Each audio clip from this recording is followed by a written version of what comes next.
In 2020, Apple released M1, the Mac Mini, MacBook Air, and 13-inch MacBook Pro.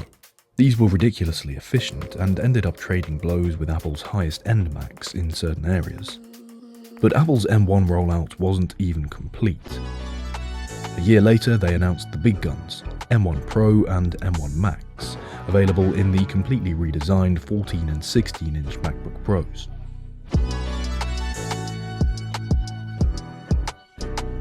This is a 16-inch 2021 MacBook Pro with the M1 Pro chip inside.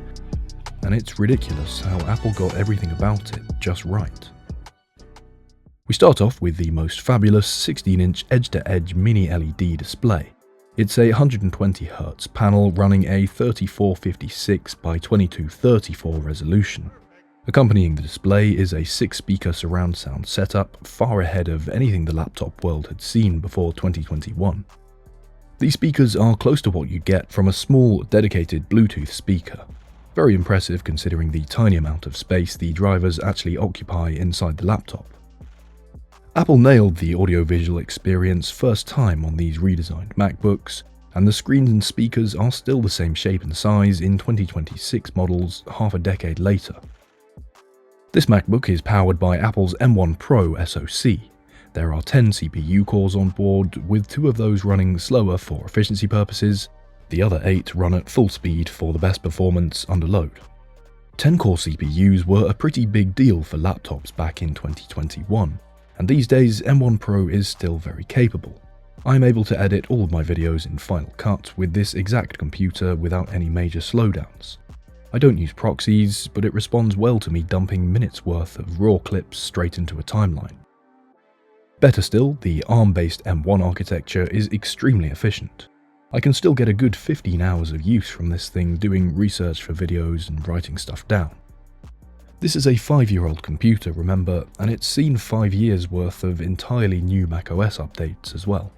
I'll go into specs and performance in more detail later, but there are some smaller things I think people don't talk about regarding the 14 and 16-inch MacBooks. Things Apple nailed down to an absolute art. First off, you've got charging. In 2016, Apple started using USB-C ports for charging instead of the MagSafe ones they had developed years prior. Although it wasn't popular at the time, USB-C has its benefits. It's reversible since both ends of the cable are the same, and most phones use it, so you only have to carry one charger for both of your devices. With the 2021 redesign, Apple finally brought back MagSafe, a great charging port. But they cleverly kept the charging functionality built into the Type-C ports, so you could power your Mac using those as well. I think that's a cool way of addressing something that actually could have been problematic for some. The rest of the ports are pretty much perfect on this 2021 Pro. Full-size HDMI, 3 USB-C, and an SD card slot. This design also brought full-size function keys to the MacBook for the first time, uniformity that I think was missing from earlier models. The touch bar experiment had come to an end as well. No more was the top of your MacBook covered in a screen that didn't actively change the way you interacted with things. The touch bar had also been prone to failure unexpectedly.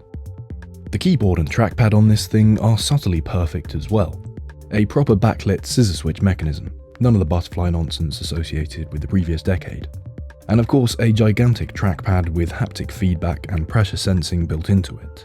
People downplay the importance of these things, but the peripherals really dictate how connected you feel to the computer you're working with. A 16-inch M1 Pro MacBook Pro like this one will set you back around £500 these days, or a little under $700 US. That's if you buy used from somewhere like eBay. For that money, you're getting this basic configuration.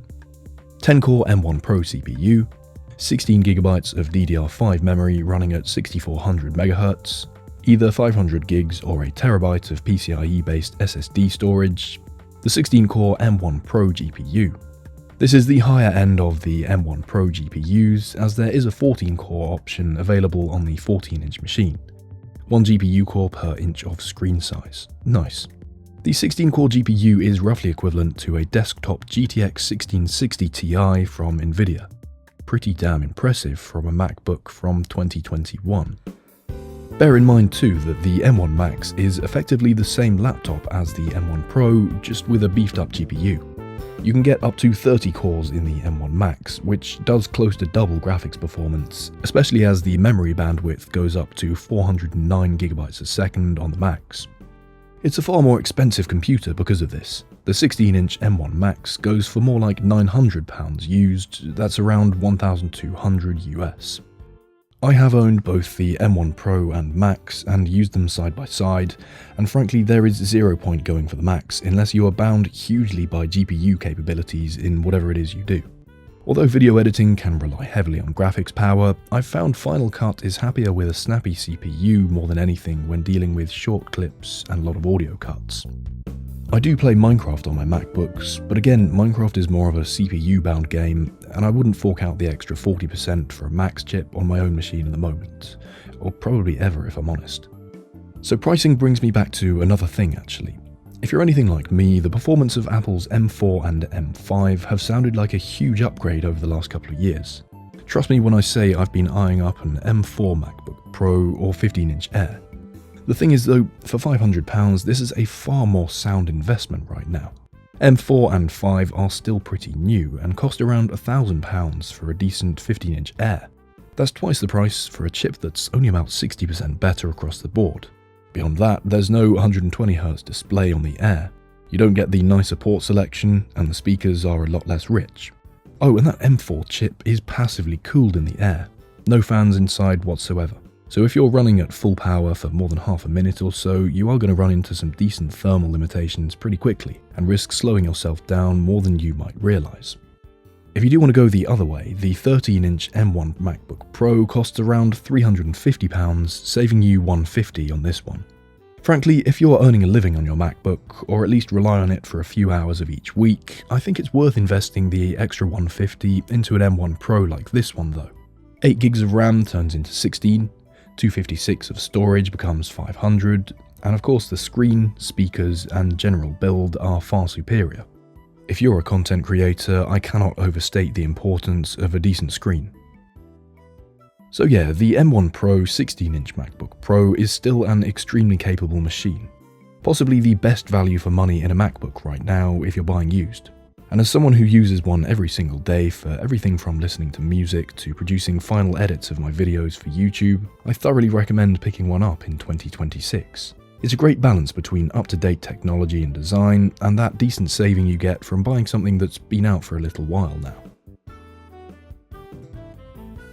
Thank you very much for watching. Subscribe for more, and I'll see you right here next week.